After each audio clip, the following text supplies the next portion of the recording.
warahmatullahi wabarakatuh. Hello everyone, good morning. My name is Arini Puspitasari from Faculty of Law, Bandung Islamic University. Specifically from Social and Humanities Research Symposium 2020 with the title The Model of Corruption Prisoners Coaching in Correctional Institution to Achieve Purpose of Punishment. Ladies and gentlemen, there's identification of these problems.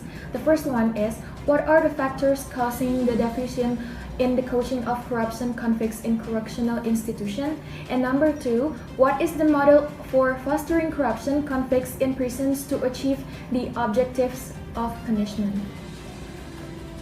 From the factors itself, there are the results of research conducted at Sukamiskin prison showed that there were various factors. The first one is the characteristic of corruption convicts are different from ordinary case convicts.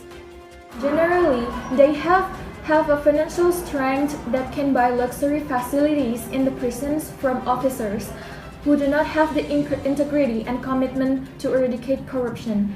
Number two, corruption convicts have power relations with certain officials in the prison environment so that they can influence the policy of a prison head. Number three, weak integrity, as I said, and commitment of officers to eradicate corruptions in prisons. Number four, the low level of supervision from the Ministry of Law and Human Rights as the institution responsibilities for the process of fostering corruptions, criminals in prisons that not incomplete at all.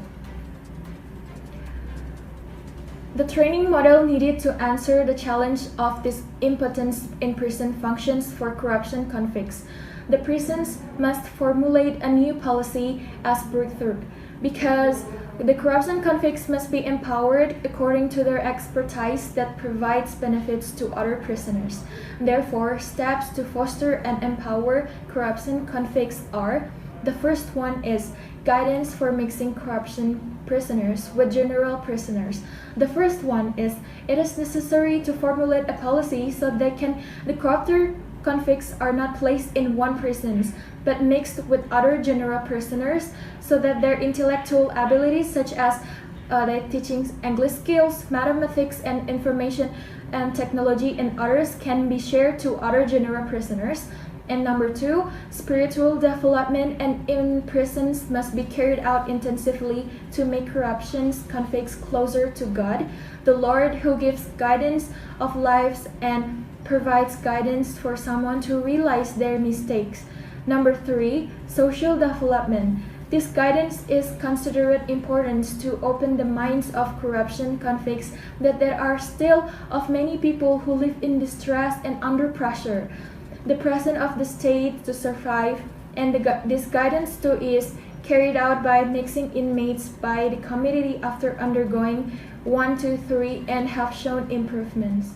Ladies and gentlemen, there are also some factors that causing deviations. The result of research conducted at Sukamiskin prison showed that there were various factors that led to irregularities in this prison and other prisons as they accommodate convicts, namely. The first one is the characteristic of corruption convicts are very different from ordinary case convicts.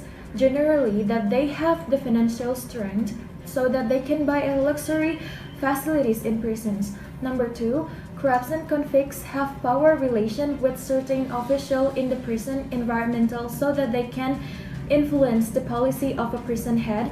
Number three, weak integrity and commitment of officers to eradicate corruption in prisons. Number four, the low level of supervision from the Ministry of Law and Human Rights as the institution responsible for the process of fostering corruption criminals. Ladies and gentlemen, that are conclusion that I want to talk about. The first one is various forms of corruption convicts in prisons are caused by several factors as follows. Number one is corruption convicts have sufficient financial support to purchase exclusive facilities in prison. Number two, corruption convicts have power relations. Number three, weak integrity of prison officers so that they still accept bribes from corruptions. Number 4, lack of supervision from the Ministry of Law and Human Rights, so that the process of guiding prisoners does not run well. Next is the model of fostering corruption convicts is carried out in several ways. Namely, first, by mixing corruption convicts with general prisoners. The goal that is that corruption convicts can channel their intellectual abilities to other inmates so that they provide benefits for other inmates.